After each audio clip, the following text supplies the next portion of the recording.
invité de ce journal de la communauté, Monsieur Freddy Maungu, qui est membre de la communauté congolaise de Winnipeg au Canada et qui sera l'invité du journal de la communauté de Jean Lewis.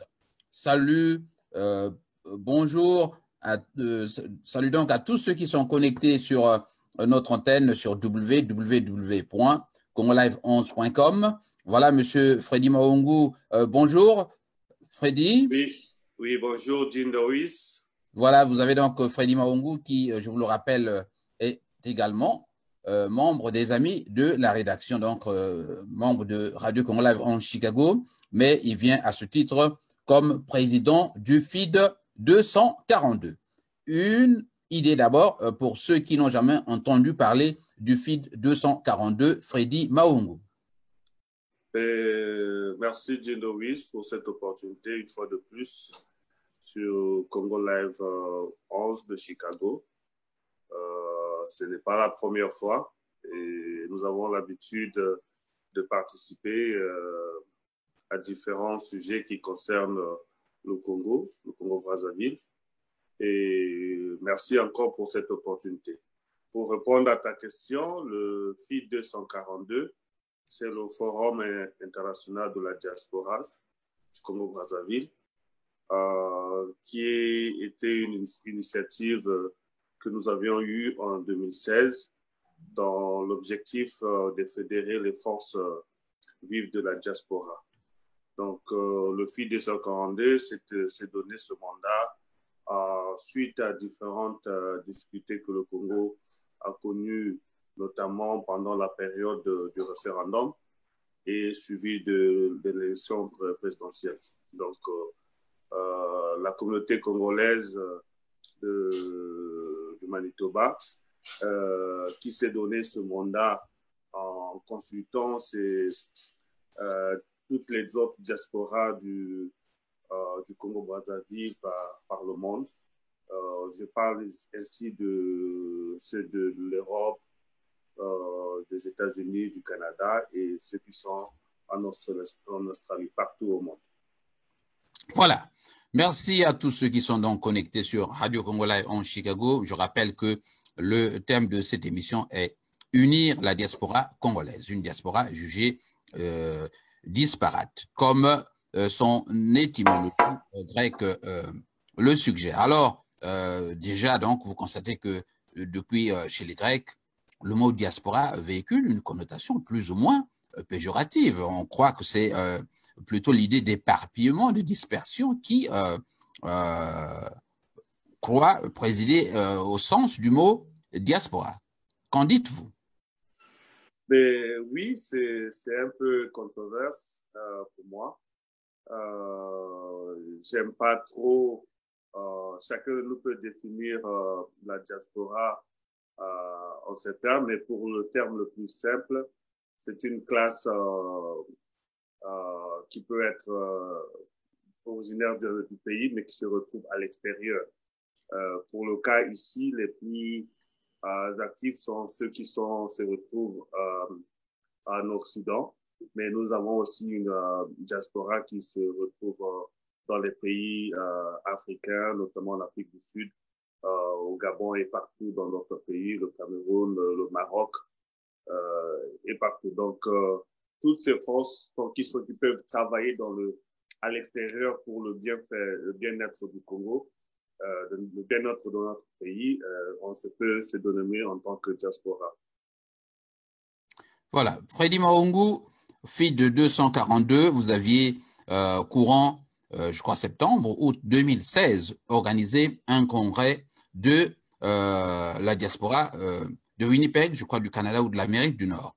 Alors, je constate effectivement que malgré le fait que vous preniez l'unification de cette diaspora, qu'il y avait à l'époque une autre initiative déjà en France, notamment le congrès de la diaspora de France.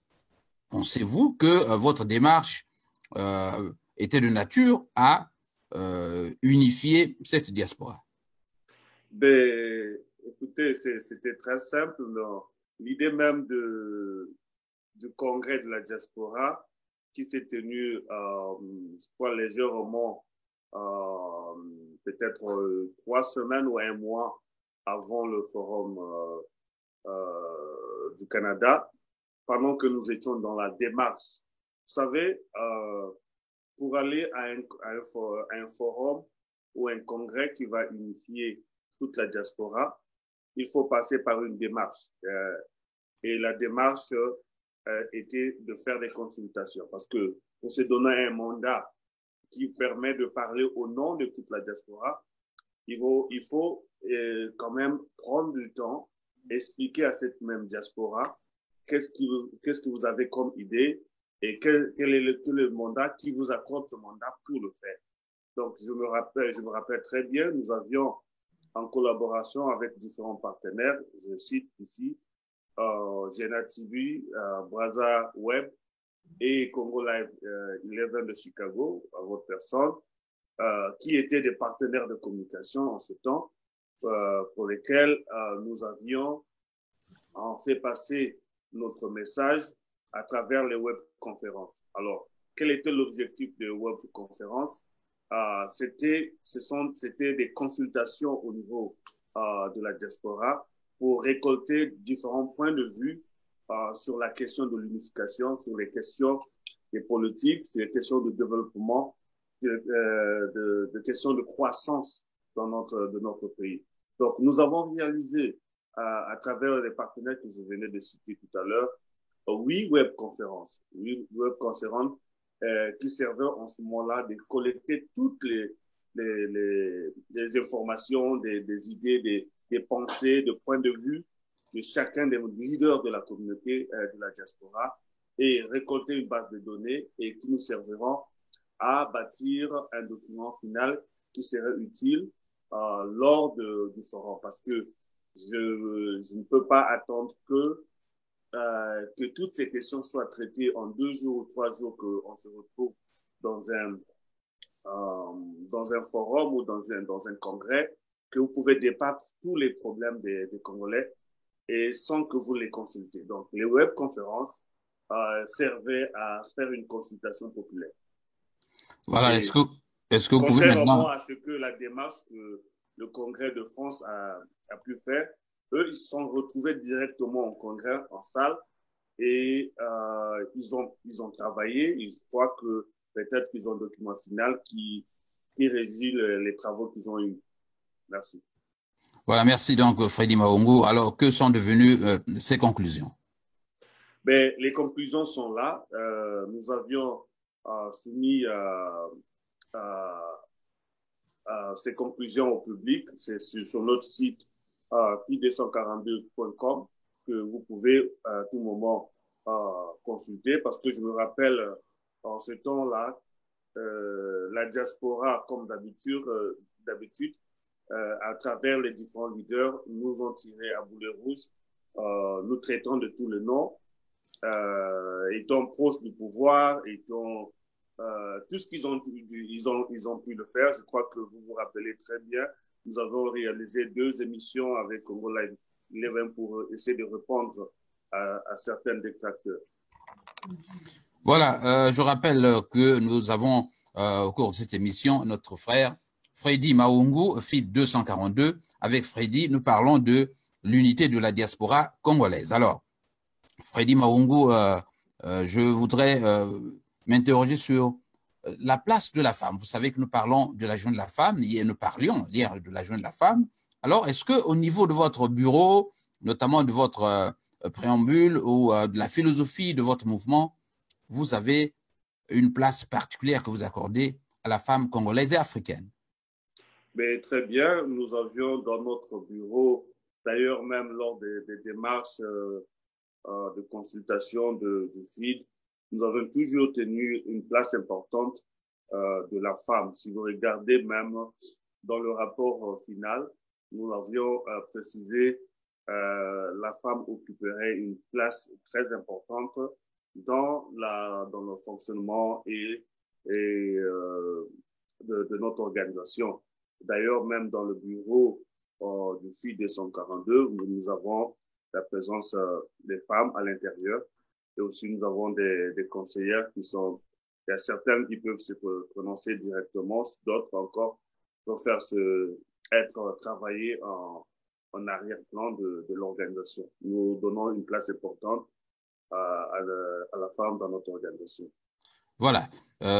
Nous revenons sur le congrès du FID 242 de 2016. Alors, je rappelle que pendant l'interview que nous avions eue il y a quelques trois ans, je me posais la question de savoir pourquoi aviez-vous à l'époque choisi de ne sélectionner dans une large mesure que des intellectuels africains, donc autres que congolais. Pourquoi doutiez-vous de la valeur de votre matière grise? Écoutez, quand les choses marchent très bien chez les autres, pourquoi ne pas faire une consultation et savoir s'inspirer de leur expérience? Je me rappelle très bien, nous avions fait venir des personnes très poussées dans la communauté et qui pouvaient apporter un plus à notre organisation. Ils ont joué le rôle d'animateur de certains sujets. Moi, je me rappelle le professeur Atanana, Jacob Atanana, qui est professeur d'université ici au Canada, au Manitoba, et aussi le doyen André Doumbé, paix à son âme, nous a laissé l'année dernière, qui est ingénieur agronome et président de la communauté africaine du Manitoba, et une personne d'expérience que nous avions consulté afin d'être facilitateur sur certains sujets. Et nous avions Patrick Mbeko, qui est politologue originaire de la RDC, qui devait aussi nous parler sur des questions de géopolitique en Afrique. Et c'était une bonne personne de source que nous avions utilisée à travers pour notre document final, parce que Patrick Mbeko aussi un écrivain et qui a servi, qui a contribué beaucoup sur la rédaction de notre rapport final. Donc, tout ça sont des sources que nous avions utilisées pour nous soutenir et accompagner le FID 242 pour nous donner aussi une certaine crédibilité intellectuelle et donner une réponse que le peuple congolais pouvait accepter. Mais cela n'empêche pas que nous avions consulté nos intellectuels congolais, nos leaders congolais pour faire partie. Malheureusement, nous avons un titre sur le leadership. Personne, malgré nos approches que nous avions eues, n'a voulu participer à ce forum parce qu'en ce temps, on se croyait peut-être qu'on ne connaissait pas assez pour qu'ils répondent. Moi, j'ai envoyé plusieurs invitations, par exemple à Alain Mambakou. J'ai envoyé des invitations à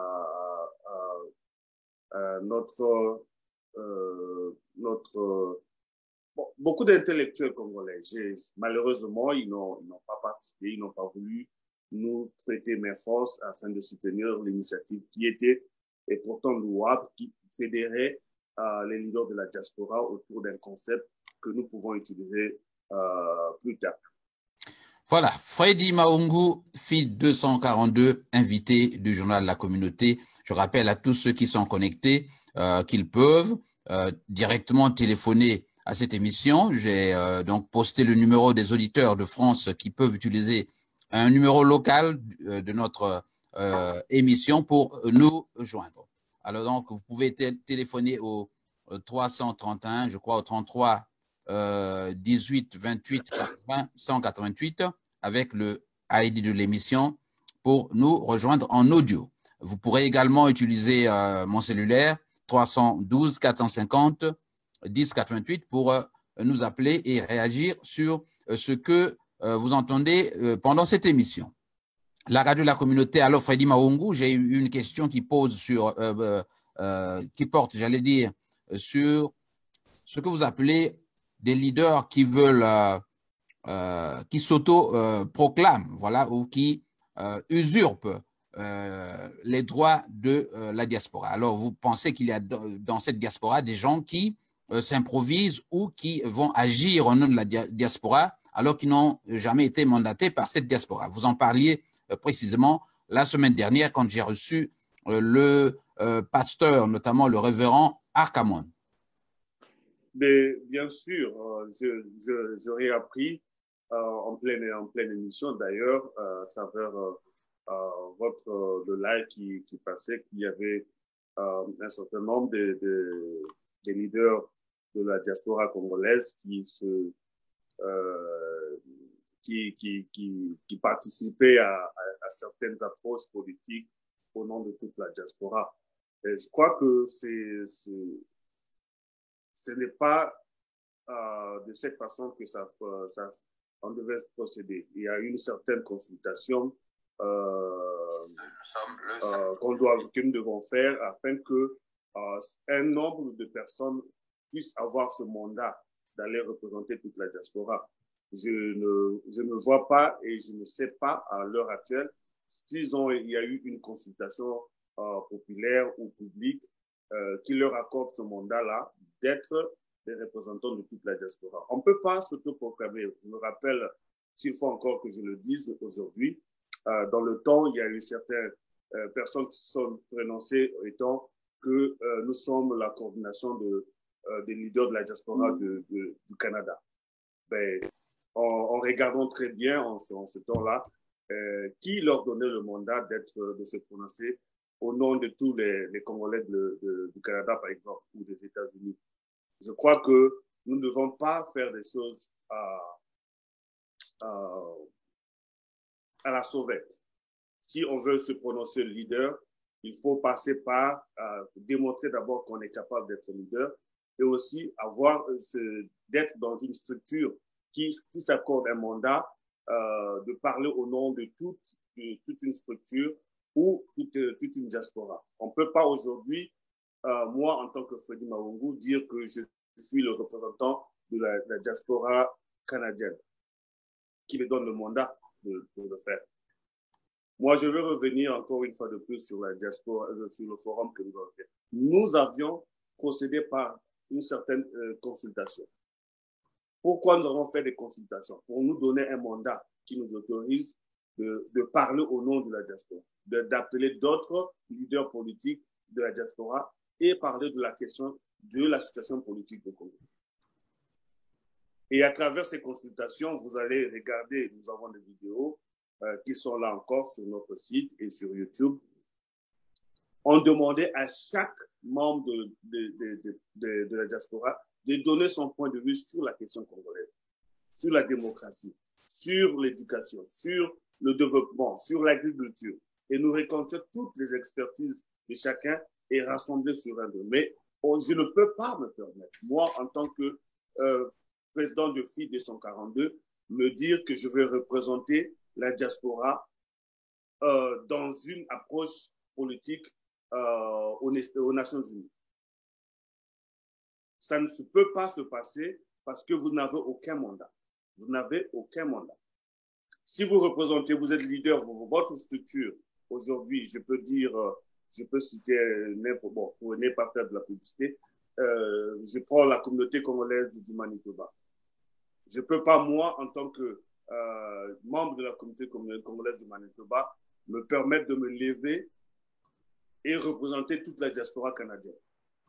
Ce n'est pas possible.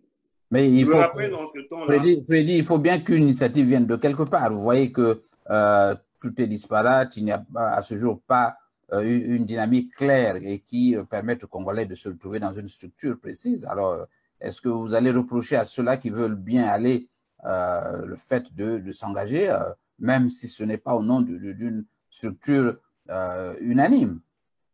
Mais c'est ça encore le problème. Quand nous décidions de mettre toutes les forces, toutes les tendances politiques ou associatives ensemble et se donner une structure fiable, c'est même ça l'objectif du film.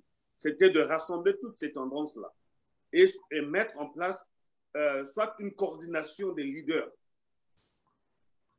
cette coordination de leaders aura le mandat de représenter les Congolais lors des grandes discussions sur le Congo.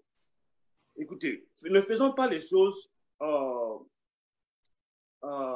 moi j'appelle ça de l'amateurisme. Comparez les choses avec des modèles qui ont existé, qui ont marché. Regardez la structure, par exemple, ce qui se passait en Syrie. Regardez les Rwandais quand ils ont commencé à faire leur mouvement. Ça me met en tête que nous n'avions pas encore des leaders solides et que nos doyens comme les Pascal Lissouba, qui ont mobilisé la diaspora dans le passé, ont été des modèles efficaces car ils n'ont pas eu de limite de mobiliser les gens, les membres de la diaspora du Nord au Sud. Et nous ne sommes pas encore capables d'arriver à ce point de mobiliser un certain nombre des militants, des intellectuels derrière nous et faire l'unanimité et représenter. Est-ce que, Freddy, est-ce que vous ne pensez pas que, pour terminer sur ce point précis, avant de prendre une pause, vous ne pensez pas que ce à quoi nous assistons est simplement la transposition ou le prolongement de cette lutte idéologique ou d'intérêts divergents entre les partisans de Lissouba, Kolela et Sassou Nguesso sur la place de Paris finalement, qui n'est pas en réalité. Le Congo, malheureusement, je dirais encore, nous sommes au niveau, on est encore dans les groupuscules ethniques. Et c'est dommage. Vous constaterez que si vous regardez très bien que certaines... Je voulais dire que même dans le cadre de Pascal Lissouba, il n'a réellement pas aplani les choses, comme tu tentais de le montrer. Mais non, je dis, mais si vous regardez Pascal Lissouba lors de sa démarche politique, il a eu autour de lui des intellectuels du Nord comme du Sud. Et vous le constatez, il y a certains qui sont encore fidèles jusqu'à aujourd'hui, que je connais, et qui ont occupé des hautes fonctions lors de son gouvernement. Moi, je parle de ce qui compte, quelque chose est bien, et il faut l'apprécier. Moi, j'apprécie beaucoup la personne de Pascal Lissouba parce qu'il était l'un des leaders qui n'a pas vu, qui n'était pas trop, comment on l'appelle, qui ne se limitait pas dans son ethnie, même si on parlait en ce temps-là du Niveau-Land, mais dans la réalité, dans la gestion publique, il a été ouvert à tout le Congo. Nous avons eu des leaders, des ministres de Pascal Lissouba qui étaient originaires du Nord et tout, et qui occupaient des hautes fonctions. Mais bref, ce n'est pas ça le cas. Nous parlons ici de la diaspora et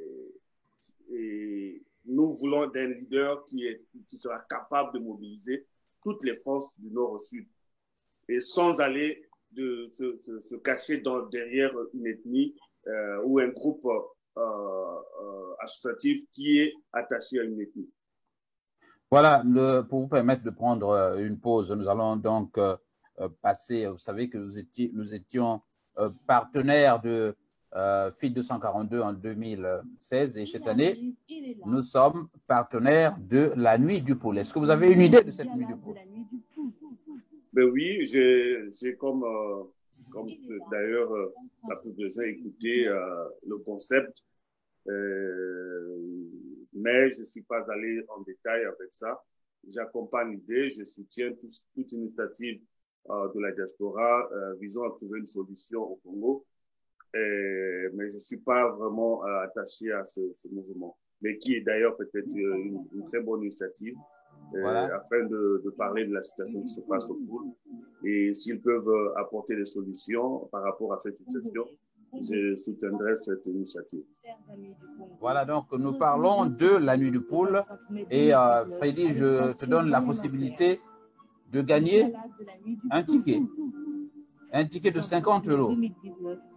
Le ticket est transférable, tu sais que tu es au Canada, tu peux certainement l'envoyer à un parent pour qu'il se rendent le 25 mai à cette fête de la Nuit du Poule. Alors, j'ai donc une question toute simple qui, dans le domaine du sport. Nous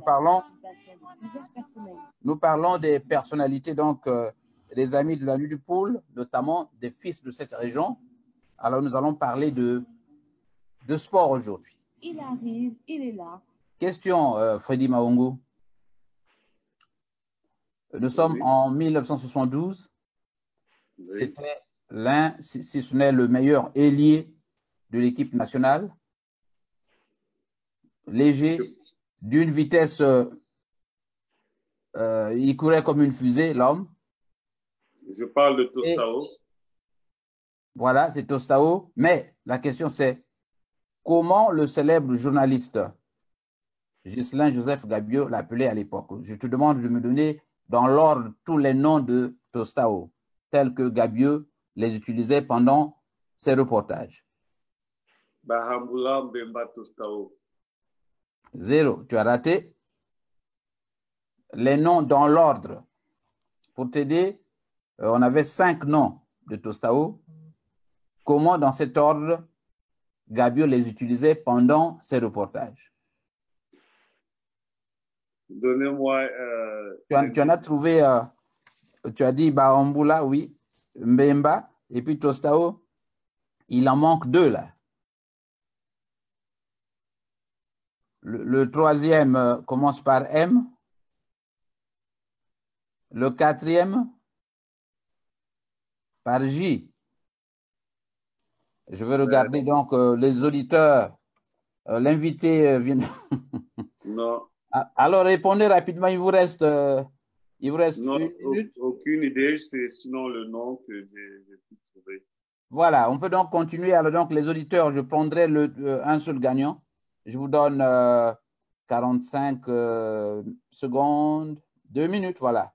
Alors nous allons reprendre donc le cours normal de notre émission avant cette pause avec les amis de la nuit du pool. Je vous rappelle que la nuit du pool se tiendra le 25 mai à Nanterre, c'est en France là-bas. Et si vous voulez donc participer à cette fête, eh bien, écoutez la radio de la communauté et vous aurez un prix gratuit pour cette nuit du pool de 50 €. Voilà. Freddy Maungu, nous parlons de la manipulation de cette opposition, notamment de cette diaspora. Est-ce que vous pensez qu'il y a dans cette diaspora de France une espèce de main noire et qui travaille à faire que les choses ne marchent pas?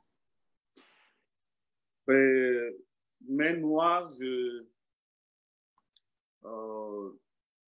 dirais, je n'ai pas de preuves, je ne peux pas accuser des leaders comme les leaders de main noire, mais chacun de nous est d'ailleurs libre d'avoir sa position et savoir sa vision politique. Ce que moi je constate, c'est le côté égocentrique de certains leaders qui chacun veut rester dans sa structure politique ou associative, ne voulant pas soutenir d'autres initiatives qui viennent de la part des autres leaders. Donc, je crois que pour réussir dans notre diaspora, il va falloir qu'on se transcende de cette politique, de cette façon de voir, de cette vision, de cette mindset que nous avions prononcé lors du forum international, de voir comment nous pouvons travailler et fédérer toutes ces énergies ensemble et en faire d'une unité unique et peut travailler au compte des Congolais. Mais si nous continuons de demeurer dans notre structure politique et n'accompagnons pas d'autres visions politiques qui existent, ça fera que nous puissions rester aussi longtemps que possible dans le mouvement d'opposition ou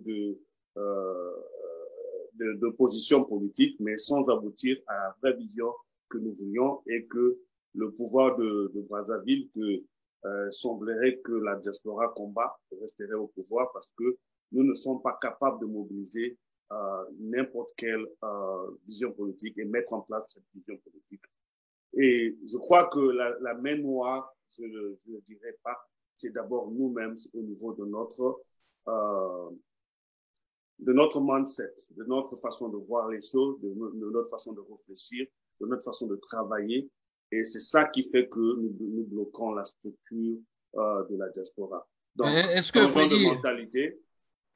Voilà, oui, Freddy, est-ce que vous ne voyez pas qu'il y a une espèce de crise de confiance entre vous et les populations, notamment les militants et la base? crise, Comment expliquez-vous cette crise de confiance?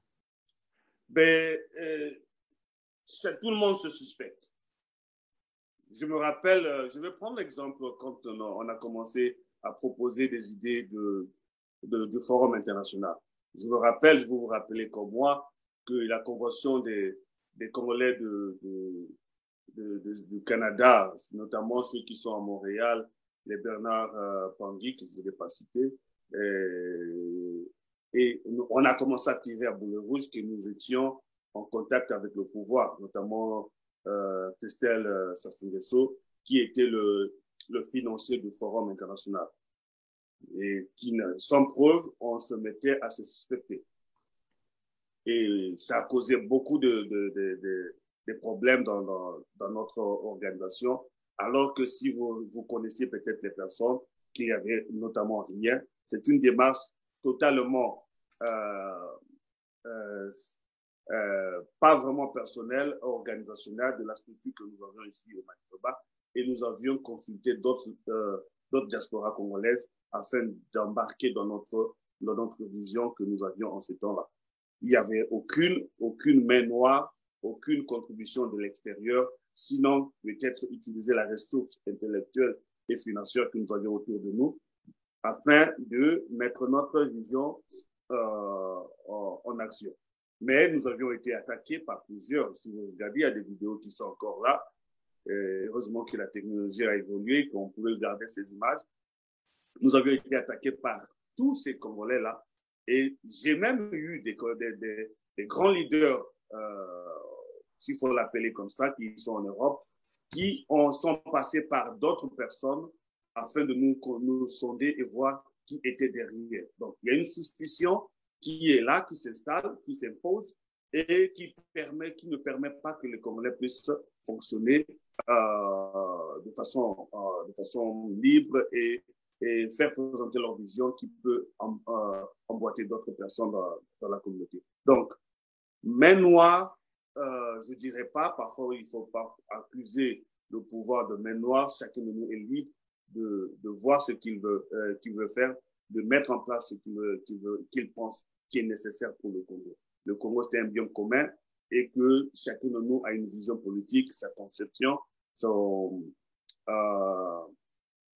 idéologie et qui pourrait mettre l'essentiel que ce soit utile pour les Congolais. Voilà, merci. Donc, Freddy Maungu, invité de ce journal de la communauté. Freddy, nous allons nous séparer dans quelques instants, mais je voudrais d'abord insister sur votre unité, celle de l'Amérique du Nord. Est-ce que ces organisations disparates, on parlait à l'époque de convention du Canada, du FID 242 à côté, alors qu'est devenue cette unité de l'Amérique du Nord du côté du Canada? D'ailleurs, ce que je vais dissocier de la convention de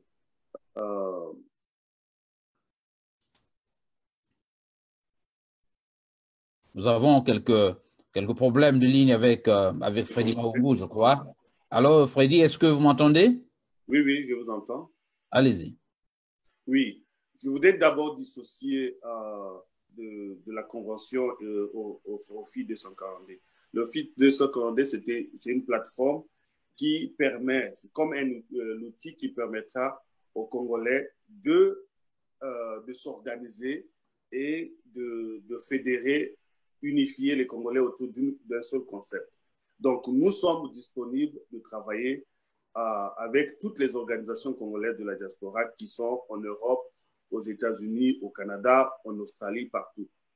Nous ne sommes pas un mouvement politique, mais nous sommes une plateforme d'intellectuels à la disposition de la diaspora. Donc, aujourd'hui, si vous voulez organiser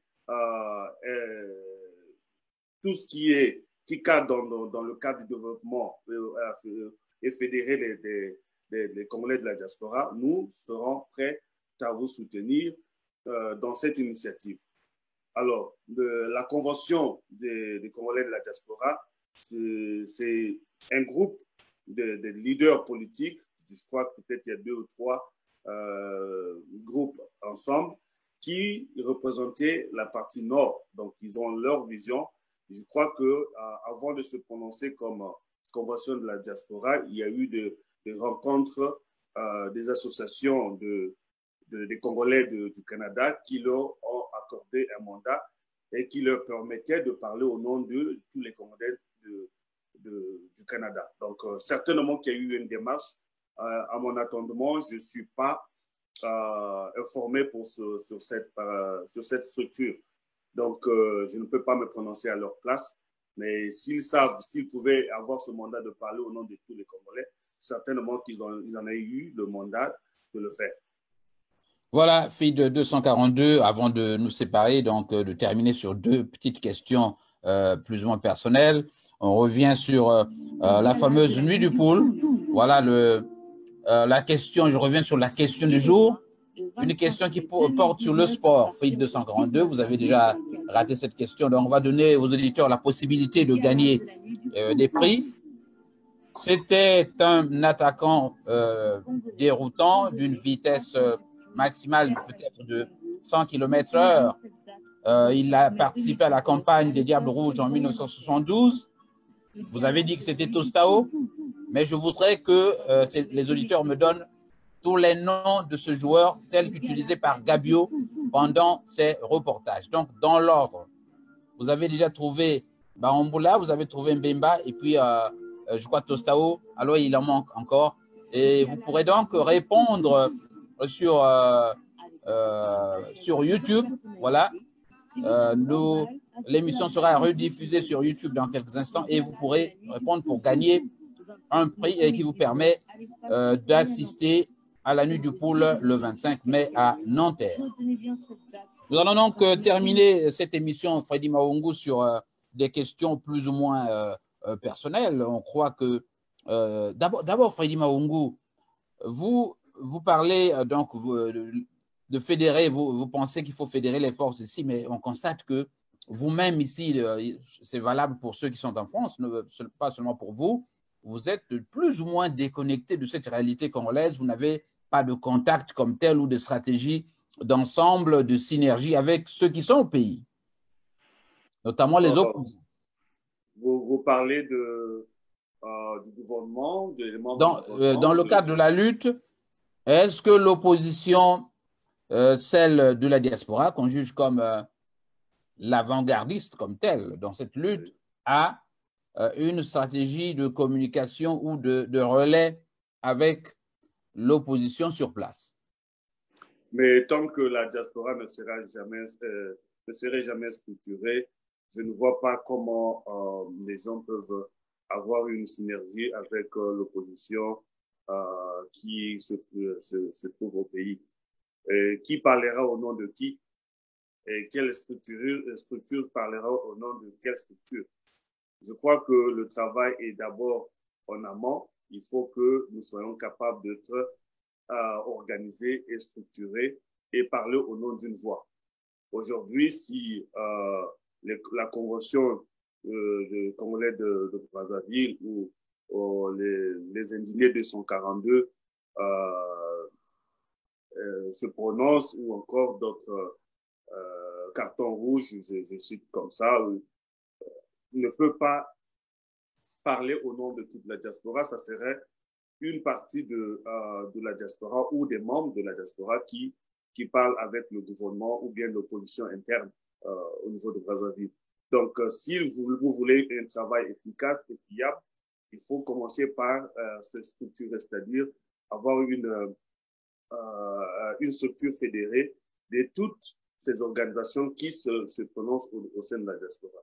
Nous en avons beaucoup. Si nous pouvons regarder, on peut avoir environ une quarantaine, voire cinquantaine des associations ou des partis politiques, certaines se prononcent, ou des mouvements politiques, ou des plateformes politiques qui existent et qui, chaque plateforme politique parle à son nom personnel.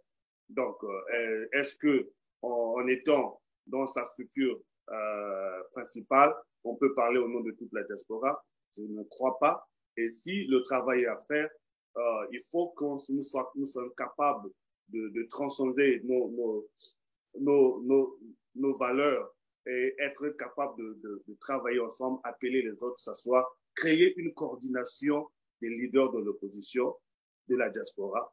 Et cette coordination permettra, avec un mandat bien scellé, qui permettra à représenter les Congolais de la diaspora lors des grandes discussions avec le pouvoir, plutôt l'opposition qui se trouve sur le terrain à Brazzaville, notamment au Congo.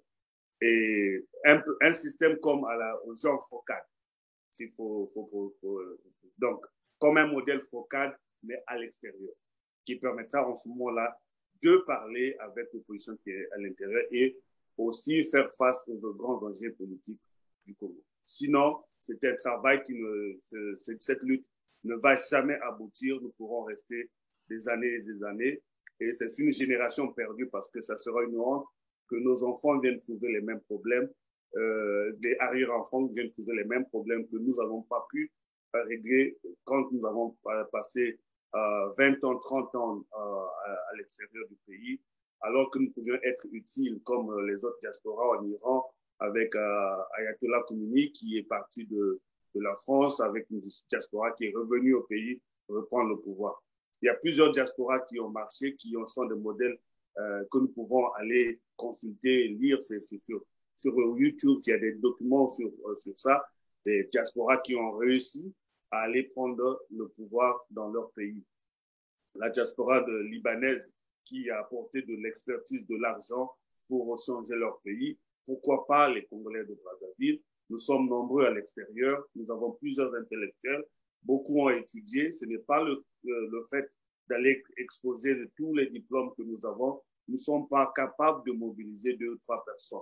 C'est une honte pour nous qui sommes à l'extérieur et le temps passe, le peuple est en train de mourir, les Congolais souffrent, nous souffrons aussi parce que tous les membres de la diaspora, chacun de nous a un parent en Afrique et les réalités actuelles que nous soutenons d'une manière ou d'une autre cette population qui se retrouve au Congo dans une situation économique chaotique et nous sommes obligés, nous au sein de la diaspora, d'apporter un soutien financier à nos familles qui sont restées au pays. Donc, si nous restons aussi longtemps que nous ne pouvons pas apporter de solutions au Congo, mais nous serons dépendants à cette famille qui aura besoin de nous à tout moment. Donc, comme on dit en anglais, chez Manu, il faut être capable de transcender nos valeurs, nos connaissances et travailler ensemble, appeler les autres, accepter que l'autre personne ou un autre leader peut apporter une solution et accepter d'accompagner la vision. L'essentiel que ça soit utile pour les Congolais, pour notre nation, pour le bien commun qui est le Congo, et aussi une solution qui peut apporter des solutions pour toutes les générations qui viendront après nous. Sinon, c'est une honte. Nous aurons passé 40 ans ici en Occident sans apporter une solution au Congo. Merci. Voilà, Freddy Mahongo, sa valeur de conclusion, mais je ne te laisse pas partir, Freddy, sans aborder quelques questions strictement personnelles. Je rappelle aux auditeurs que vous êtes ingénieur en agronomie, c'est cela, non?